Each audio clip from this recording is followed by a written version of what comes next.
राजेश एक छोटे से गांव में रहता था। वह अपने गांव के स्कूल में पढ़ाता था। उसके चार बेटे थे। उन चारों के विचार कभी आपस में नहीं मिलते थे। हर दिन किसी न किसी मुद्दे पर उन चारों में बहस हो जाती और कभी कभी झगड़ा भी। अपने चारों बेटों को आपस में ही लड़ता देख राजेश को खूब दुख होता। इन सब से परेशान राजेश ने अब खुद ही इसका उपाय निकालने का फैसला किया। एक दिन राजेश ने उनमें से प्रत्येक को एक के बाद एक दूर के नाशपाती के पेड़ की यात्रा पर भेजने का फैसला किया। प्रत्येक बेटा अलग अलग मौसम में उस पेड़ के पास गया और उसका निरीक्षण करके आया। पहला बेटा वसंत ऋतु में, दूसरा ग्रीष्म में और इसी तरह तीसरा वर्षा और आखिरी शरद ऋतु में इस पेड़ के पास गए।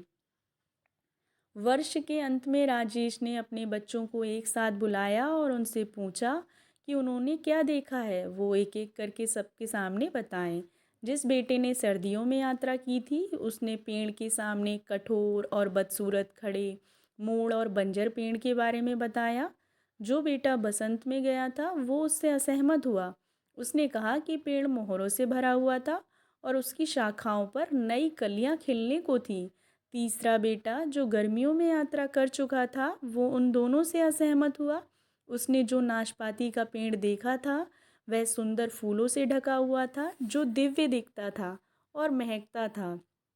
अंत में अंतिम बेटा जिसने पतझड़ में यात्रा की थी फिर से उन तीनों से पूरी तरह से असहमत हो गया। उसने मीठे और स्वादिष्ट नाशपाती से लदे एक पेड़ का वर्णन किया जो पहले खाए गए किसी भी स्वाद से बेहतर था। राजेश ने ध्यान से सुना। उसने अपने चारों बेटों की सब बातें सुनी। उन सभी ने नाशपाती के पेड़ का अलग अलग वर्णन किया और अंत में राजेश ने कहा कि वे सभी सही थे क्योंकि उन्होंने नाशपाती के पेड़ के जीवन का केवल एक ही मौसम देखा था। उसने उन्हें समझाया कि किसी चीज़ का सार इस तरह से आंकना मूर्खता है, चाहे वह पेड़ हो या उनके साथी।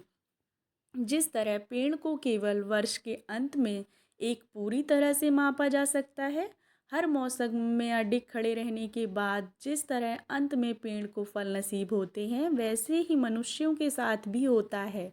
बेटों ने सुना और समझा।